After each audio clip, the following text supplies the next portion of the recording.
I visited the remains of a priory in Essex to see where a medieval monk, Ralph of Coggeshall, lived and worked.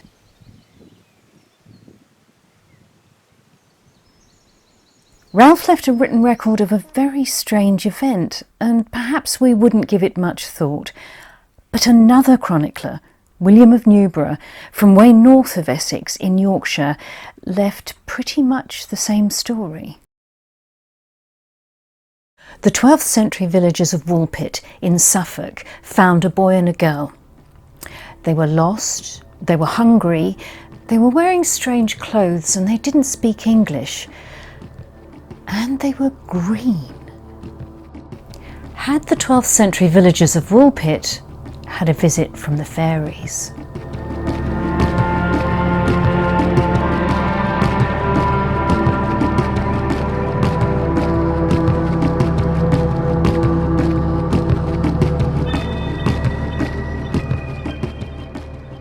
Near the village can be seen certain very ancient ditches which are called wolf pits in English, and that is wolves' ditches.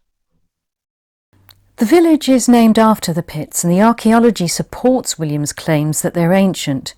Roman remains have been found there. The village itself is a few hundred metres to the west of them. This is a gorgeous rural place to visit, and because it isn't particularly built up, it's tempting to think that it's always been isolated. But 12th century East Anglia was one of the most densely populated areas of England. It was prosperous from agriculture and the cloth trade, with good communications across the Channel to Europe's Low Countries. This place wasn't a backwater full of gullible fools. The modern village is aware of its claim to fame and even has a sign to remind us. We don't know how long the children were in Woolpit, but it may not have been for all that long. So, they were taken as a curiosity to the house of Sir Richard de Carne at Wicks. That's a little further to the north of here, at Bardwell.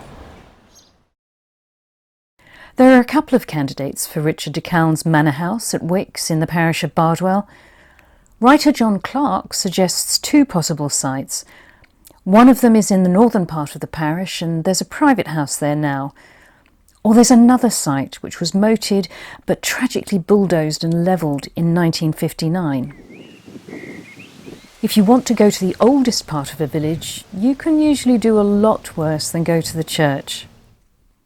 A church has been here since Saxon times, so our Green Children would have seen something a bit smaller, but definitely on this site. Look at these genuine medieval wall paintings.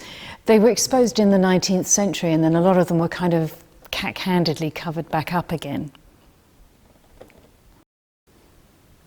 Let's get a bit further into the details. First of all, there's the timing. Now, we know the children arrived in the 12th century, but can we get a bit more specific than that? William of Newburgh lived from 1136 to 1198, and he dates the children's arrival to the reign of Stephen, which was from 1135 to 1154. Ralph of Coggeshall died after 1227 and was an abbot between 1207 and 1218. It's a senior position, one for an older man. He visited the Holy Land with Crusaders between 1185 and 1191, so he must have been at least a young adult then, born in 1165 at the very latest. Ralph doesn't give a date for the Green Children, but he tells us that his source was the local nobleman, Richard de Carne. There are records demonstrating that de Carne had two local manors by 1135 and that he died in 1187. So Ralph and de Carne knew each other, and de Carne would have seen the end of King Stephen's reign. Ralph said the girl was in de Carne's household for many years, and William said he'd heard she was still alive in 1198. Let's say she was 10 when she arrived in 1154. That would have made her 54 in 1198. It's a plausible age. Women could live that long if they avoided death in childbirth. If William was mistaken about the date, perhaps we could nudge her arrival into the reign of King Henry II. There's internal evidence in Ralph's account that could make us think he believed that. That leaves us with a reasonable probability that they arrived in 1153 or 4. Now, of course, this font at Bardwell won't be the original one that was in the Norman or Saxon church, but it is an important reminder that the girl underwent a very important ceremony: baptism. It was a ritual that had welcomed her into the community, but it was something else too. If she had died, as her companion had, then the locals wouldn't have wanted an indeterminate, restless soul with nowhere to go. So we've found Woolpit. We've also seen a map of the wolf pits that it's named after, the place where the Green Children were found. We've had a look around the village and established that it's close enough to Wicks, where de Calne lived, and Coggeshall, where Ralph lived. Close enough for good communication. But why were the children green? And how did William of Newburgh hear about them all the way up in Yorkshire? Come back for part 3.